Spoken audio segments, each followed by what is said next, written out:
un master en médecine pour Mons et pour Namur, à condition que ça ne coûte pas trop d'argent. C'est un bon deal ou pas ? C'est ce qui était prévu depuis déjà des semaines et des semaines et des semaines. Et donc, on a perdu un temps fou, on a perdu une énergie folle, tout simplement parce que l'EMR a bloqué, seul au monde, un master que tout le monde demandait.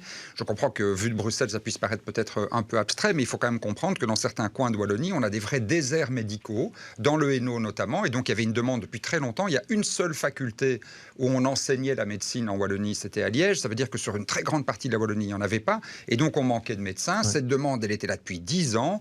Tout le monde l'acceptait sauf l'EMR. L'EMR a enfin accepté, donc je m'en réjouis.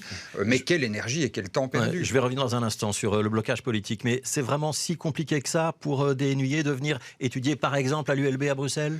Non, c'est pas compliqué, mais enfin, si vous voulez, à un moment donné, toutes les études le montrent, oui, c'est bien que vous citiez les deux, toutes les études le montrent, il y a une grande partie des médecins qui font leurs études de master qui vont rester à l'endroit où ils ont étudié. Et donc, si vous avez plus de la moitié de la Wallonie dans laquelle ces études n'existaient pas, eh bien, vous avez effectivement là une grande perte. Donc, il y a à la fois une spécialisation en médecins généralistes à Namur, puisque c'est évidemment la priorité des priorités, les médecins généralistes, et un master général à Mons. En plus de ça, évidemment, ça a toute une série de rayonnements pour le développement de la région dans une série de secteurs annexes. Donc c'est aussi un levier en termes de développement économique, de création d'emplois qui est très important. On pense vraiment que des étudiants... Et c'est en collaboration avec l'ULB, il ne faut pas l'oublier, c'est l'ULB qui avec l'UMONS va le faire. Et vous pensez vraiment que les étudiants, parce qu'ils auront étudié à Mons, resteront dans le Hainaut ? Il y a une évaluation qui permettra de le vérifier au bout de 5 ans, mais en tout cas, les études le montrent un peu partout dans le monde. C'était une demande qui était massivement formulée partout, bloquée par l'EMR pour des raisons totalement incompréhensibles, puisque dès le début, on avait dit qu'on était d'accord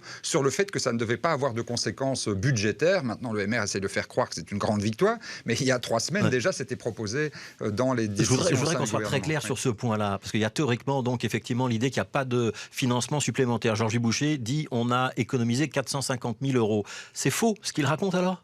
Non, on a déjà proposé, il y a plusieurs semaines, j'ai tous les documents, donc on peut le montrer si nécessaire. C'était sur la table. C'était déjà sur la table. Il n'y aura pas de surfinancement pour l'université de Mons et l'université de Namur, qu'on reste dans une logique de codiplomation, c'est-à-dire que ce sera le même diplôme pour Mons et pour l'ULB, par exemple, et qu'il n'y aura pas d'hôpital universitaire à Mons. Les étudiants viendront se former dans les hôpitaux universitaires qui dépendent de l'ULB. Ça permet vraiment de faire des économies ou pas ? Je pense que oui. En tout cas, c'est une ouverture sous de strictes conditions et nos arguments qui avaient justifié le refus sont rencontrés et notamment cette idée de pas de surfinancement pour les étudiants Paul Magnette, tout à l'heure, au nom de l'équité entre les étudiants. Paul Magnette tout à l'heure disait non, c'était sur la table dès le début et tout le monde était d'accord dès le début pour qu'il n'y ait pas de surfinancement.